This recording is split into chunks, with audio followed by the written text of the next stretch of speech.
Hey what's up everybody, क्या हाल चाल। This is Neeraj, you are watching Textscope YouTube channel. तो यार, पिछली वाली वीडियो हमने टेक्स्ट टूल पे खत्म करी थी, डिटेल में समझाया था टेक्स्ट टूल से हम क्या क्या कर सकते हैं। मुझे उम्मीद है वो वीडियो आपको पसंद आई होगी। अगर आपने वो वीडियो नहीं देखी है तो ऊपर आई बटन में लिंक दे दूंगा, आप जाके देख सकते हैं। नेक्स्ट वाले टूल के साथ आगे बढ़ते हैं और वीडियो को स्टार्ट कर लेते हैं।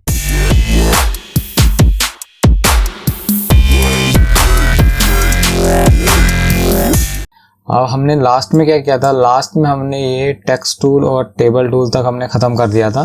ठीक है, आज हम वीडियो में सीखेंगे यहाँ पे आपको ये सारे के सारे जो आपको डायमेंशन टूल्स हैं जितने भी इसमें दिए हुए हैं, उन सारी चीज़ों के ऊपर हम बात करेंगे।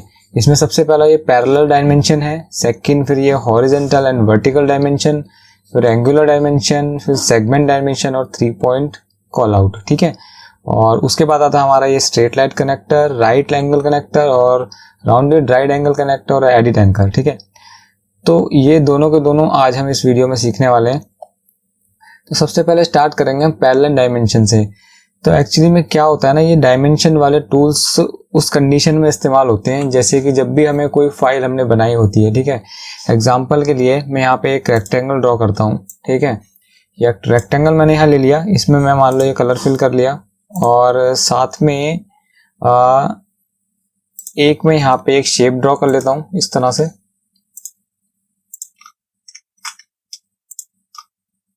ठीक है, अब मेरे पास दो ये शेप हो गई।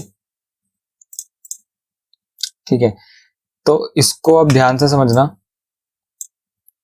अब इसी तरह का मैंने मान लो ये एक दिखाने के लिए सिर्फ एक बॉक्स और एक ट्रायंगल बनाया है, लेकिन जब आप कोई डिजाइन फाइल बनाएंगे या कुछ और भी चीज बनाएंगे उसमें इसी तरह के बहुत सारे ऑब्जेक्ट भी हो सकते हैं। तो कभी कभी ऐसा होता है कि हमें जब ये फाइल प्रिंट के लिए आगे भेजनी है या किसी और को ये खाली एक मतलब डायमेंशन समझाने के लिए फाइल भेजनी है कि हमने ये जो बॉक्स बनाया है, हमारा एक रफ आइडिया हम बना के भेजते हैं कि इतना बड़ा बॉक्स होगा, ऊपर से इसका साइज ये होगा, साइड से साइज ये होगा, एंगल ये होना चाहिए। तो वो साइज में ना हम ज़्यादातर इसमें एक मैन्युअली तरीके से हम करते हैं कि यहाँ पे हम एक एरो बना देते हैं इस तरफ, यहाँ एक एरो बनाया, यहाँ पे एक एरो बनाया और बीच में उसका साइज लिख देते हैं इंचेस में कि ये यहाँ से लेके यहाँ तक का जो ये जो बॉक्स है ये इतने साइज का है और यहाँ से यहाँ तक की हाइट कितनी है वो हम यहाँ पे इस तरह से यहाँ पे क्लिक करके यहाँ देख लेते हैं और इसको यहाँ से कॉपी करके यहाँ पेस्ट करके लिख देते हैं। तो एक वो तरीका है, लेकिन वो तरीका थोड़ा सा गलत है, मतलब वो मैनुअली हो गया, उसमें टाइम लगता है।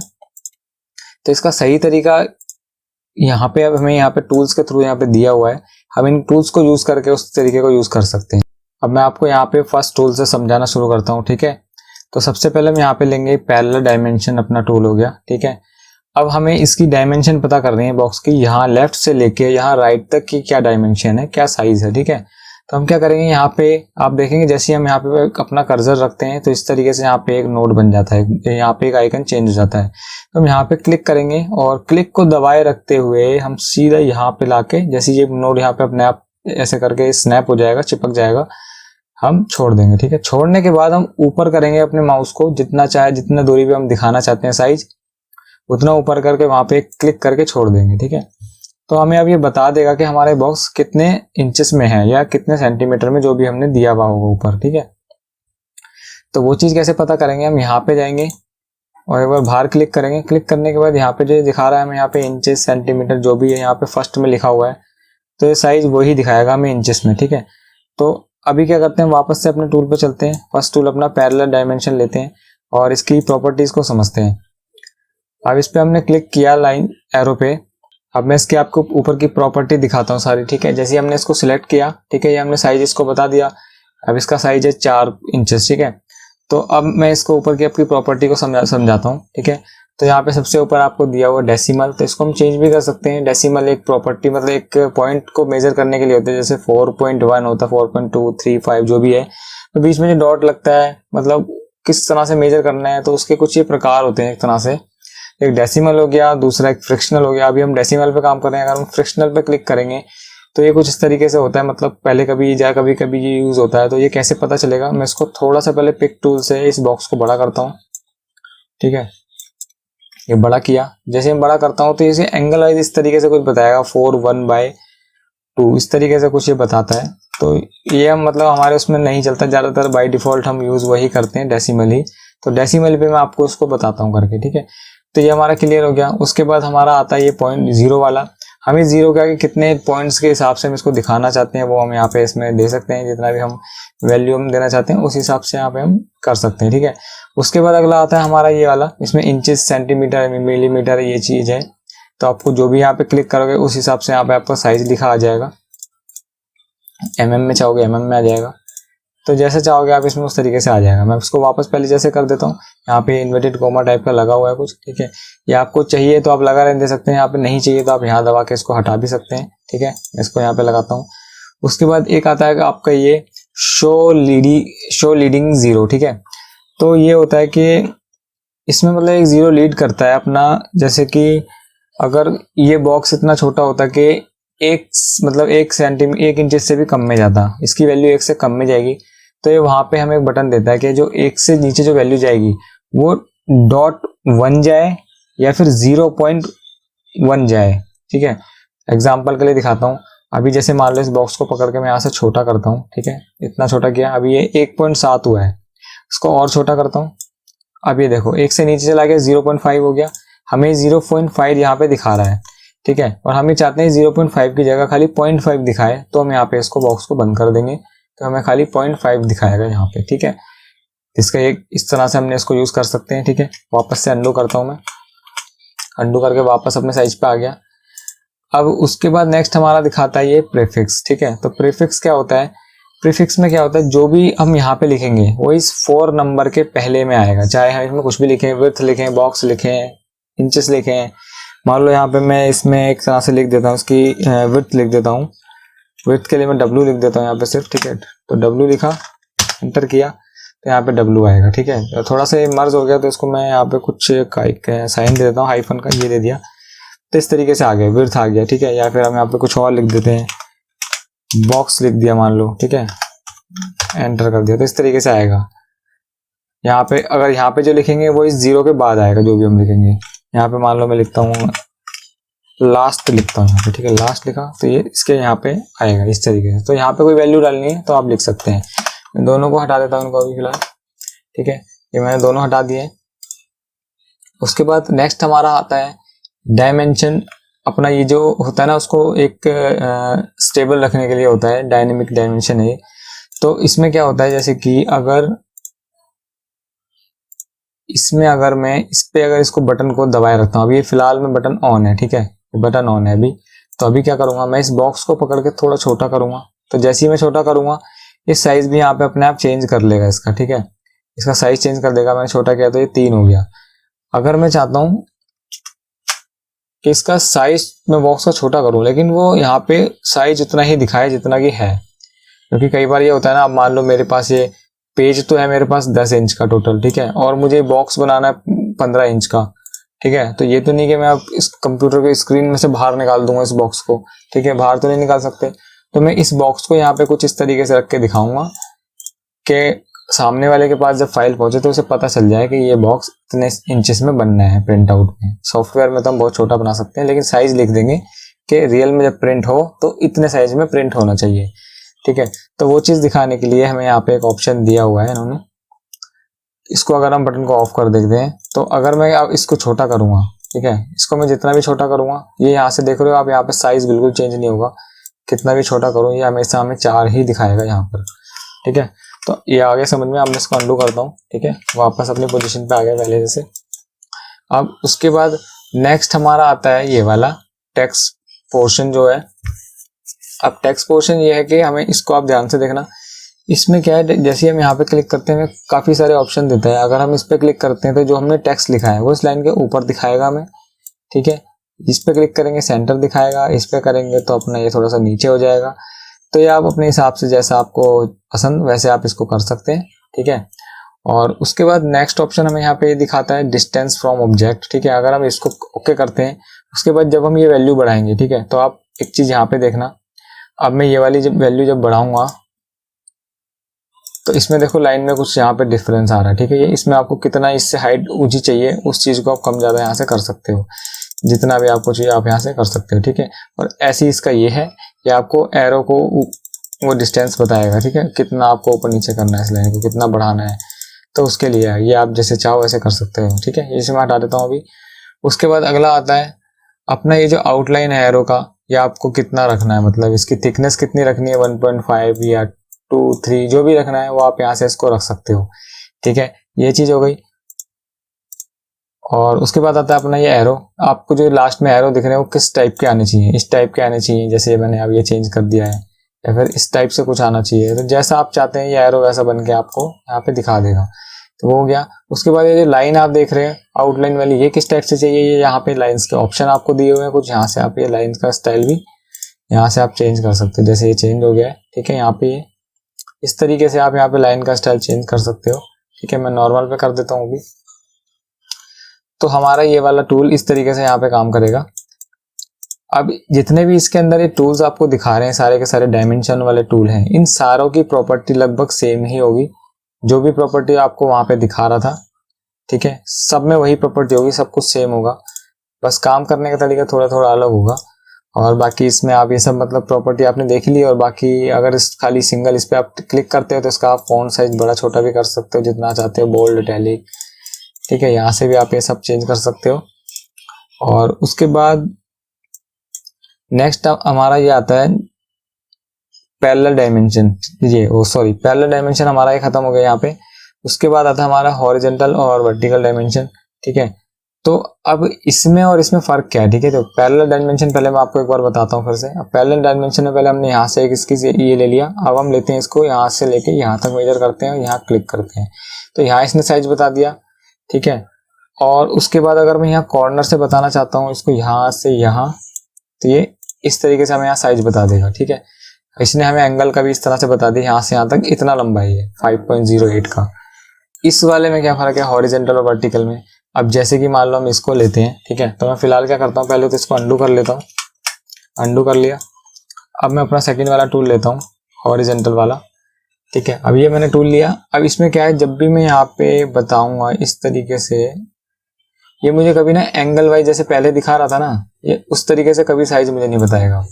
अब ये हमेशा मैं इसको चाहे इस कॉर्नर से यहाँ मिला दूं या कहीं भी मिला दूं, ये मुझे ये जो लाइन दिख रही है यहाँ से यहाँ तक ये जो लाइन जा रही है, इसका साइज कभी नहीं बताएगा। सिर्फ ये बताएगा ये इस बॉटम से लेके इस टॉप तक कितनी इसकी ऊंचाई है, और यहाँ से लेके लेफ्ट बॉटम से लेके राइट बॉटम तक कितनी इसकी चौड़ाई है।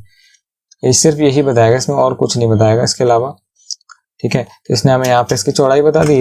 अब आपको अगर यहाँ पे मैंने आपको इसके यहाँ की चौड़ाई कैसे मेजर करते हैं वो बता दी। और इस टूल का जो दूसरा हिस्सा है जो कि हमारा हाइट को कैसे मेजर करता है, वो करने के लिए मैं क्या करना होगा, यहाँ पे क्लिक करना है, सिंपल ड्रैग करना है, यहाँ पे क्लिक करके छोड़ना है और एक यहाँ क्लिक कर देना है। तो इस तरह से हमें हाइट बता देगा, और वैसे करेंगे तो यहाँ पे हमें इसकी वो बता देगा कितनी चौड़ाई है। ठीक है, तो वो हो गया, ये टूल क्लियर हो गया यहाँ पे।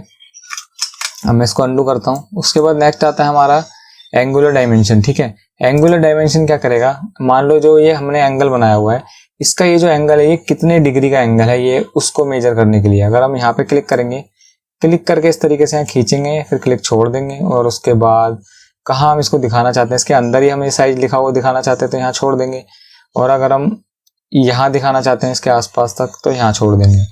लेकिन हम चाहे यहाँ छोड़ें या चाहे यहाँ छोड़ें, कहीं भी छोड़ें, एंगल जो रहेगा वो वैसा का वैसे ही रहेगा। अब जैसे आपको दिखा रहा है, छोटा छोटा पॉइंट दिखा रहा है यहाँ पे 29 हमें ये एंगल दिखा रहा है। ठीक है, 29.0 डिग्री।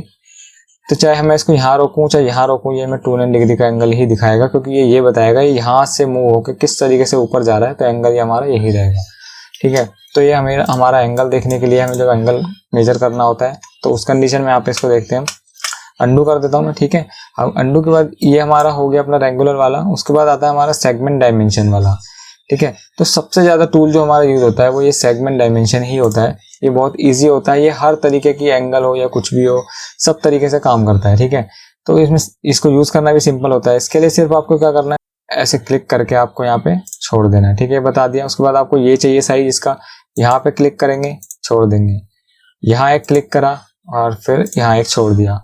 अब इसको यहाँ का चाहिए हमें, आपको ये ले लिया। अब आपको ये एंगल वाला चाहिए तो यहाँ क्लिक किया, यहाँ छोड़ दिया। मतलब अब जहाँ चाहे जिसकी जैसी चाहे उस तरीके से आप ये एंगल इसके आप साइज देके आप उसको समझा सकते हैं थोड़ा सा फाइल को, ताकि जब सामने वाले पे जाए तो उसको पता चल जाए कि कितने कितने साइजों में उसको प्रिंट करना है। ठीक है, तो हमारा यहाँ तक ये हो गया सेगमेंट तक। उसके बाद आता है अपना 3 पॉइंट कॉल आउट, ठीक है। तो ये 3 पॉइंट कॉल आउट भी बहुत काम का होता है। अभी फिलहाल मैं क्या करता हूँ, मैं इन सबको अंडू कर लेता हूँ, ठीक है। ये सब मैंने अंडू कर लिए, ठीक है। इसको मैं डिलीट कर देता हूँ। अब आते हैं हमारे लास्ट वाला जो टूल था 3 पॉइंट कॉल आउट। अब इसको हम समझते हैं। इस पर क्लिक किया मैंने। अब ये उसके लिए जब भी मुझे किसी चीज़ को एरो से दर्शाना है कि ये क्या चीज़ है, तो उसके लिए हमारा काम आएगा। हम सिंगल यहाँ पे क्लिक करेंगे, ठीक है। यहाँ पे क्लिक करके खींचेंगे इस तरीके से, क्लिक को छोड़ेंगे नहीं। उसके बाद एक बार छोड़ के फिर यहाँ छोड़ देंगे। उसके बाद हम यहाँ पे जो भी लिख सकते हैं कि यहाँ पे हमने लिख दिया ब्लू बॉक्स, हमने यहाँ पे वैल्यू लिख दी ब्लू बॉक्स 01, ठीक है। ये हो गया। इसी तरह से हम यहाँ पे भी कर सकते हैं। इसको ऐसे खींचेंगे और उसके बाद जहाँ हमने इसकी वो दिखानी है वो यहाँ पे हम छोड़ देंगे और यहाँ पे बॉक्स 2 लिख देता हूँ मैं। इस तरीके से काम करेगा। उसके बाद इसमें कुछ प्रॉपर्टी भी हमें यहाँ पे दी हुई होती हैं, जैसे कि मान लो मैं यहाँ क्लिक करता हूँ एरो पे, ठीक है। एरो पे क्लिक करने के बाद हमें यहाँ पे ऑप्शन देता है कि हमें ये जो हमने वैल्यू लिखी है या बॉक्स के अंदर आ जाए, ये एक लाइन के स्टाइल में आ जाए, या जिस भी तरह से आप चाहते हो। वो यहाँ पे काफ़ी सारे प्रीसेट दिए हुए हैं, इनको भी आप इसमें जाके चेक कर सकते हो, ठीक है। और बाकी उसके बाद आता है अपना ये वाला, ये डिस्टेंसिंग के लिए, ये ब्लू और इस डंडी के बीच में जो डिस्टेंस है उसको कम ज़्यादा करने के लिए हमें यहाँ पे ऑप्शन देता है, ठीक है। यहाँ से कर सकते हैं। उसके बाद ये हमारा कितने बोल्ड का हमें मतलब मोटी पतली लाइन चाहिए, एरो जो चाहिए इसकी थिकनेस कितनी होनी चाहिए, हम ये यहाँ से डिसाइड करेंगे। लेकिन अभी क्या हो रहा है, यहाँ पे एरो के साथ साथ ये फॉन्ट भी यहाँ पे बोल्ड हो गया है, तो इसको मैन्युअली हटा सकते हैं, ठीक है। हम यहाँ पे क्या क्लिक करेंगे, सीधा यहाँ पे सिंगल इस पे कंट्रोल दबा के यहाँ क्लिक करेंगे टेक्स्ट पे। क्लिक करने के बाद हम सीधा यहाँ जाएंगे, यहाँ पे राइट क्लिक करके इस आउटलाइन को नन कर देंगे, क्योंकि ये ना सिर्फ आउटलाइन इसकी बढ़ाता है, इसकी वजह से ही ये लाइन बोल्ड होती है, ठीक है। क्योंकि ये आउटलाइन है और ये टेक्स्ट है, तो टेक्स्ट में तो फिल कलर भी होता है और आउटलाइन भी दे सकते हैं हम। लेकिन ये जो आउटलाइन है इसमें फिल कलर कोई नहीं होता, ये आउटलाइन ही होती है और आउटलाइन का ही कलर होता है इसमें, ठीक है। तो इसने आउटलाइन को मोटा कर दिया और ये इसमें भी आउटलाइन दे दी थी, तो ये हमने मैनुअली हटा दिया है, ठीक है। तो एक सेटिंग ये हो गई आपकी और ये वाली। और उसके बाद आपको ये एरो हो गया, आपको एरो किस स्टाइल में चाहिए आप यहाँ पे एरो देख सकते हो, जैसा भी आपको चाहिए ये एरो यहाँ से चेंज हो जाएगा। उसके बाद एरो के ये बीच की जो ये है, ये किस टाइप की स्टाइल में चाहिए आपको, ये ऐसे चाहिए तो ऐसे हो जाएगी, तो जैसा चाहो वैसे हो जाएगी। सेम इसी तरह आप यहाँ पे भी कर सकते हो ये सारी चीजें जो मैंने यहाँ पे आपको करके दिखाई, ठीक है। तो इसी के साथ हमारा यहाँ पे 3 पॉइंट कॉल आउट तक खत्म हो गया है, ठीक है। अब हम यहाँ से अपना आगे बढ़ते हैं।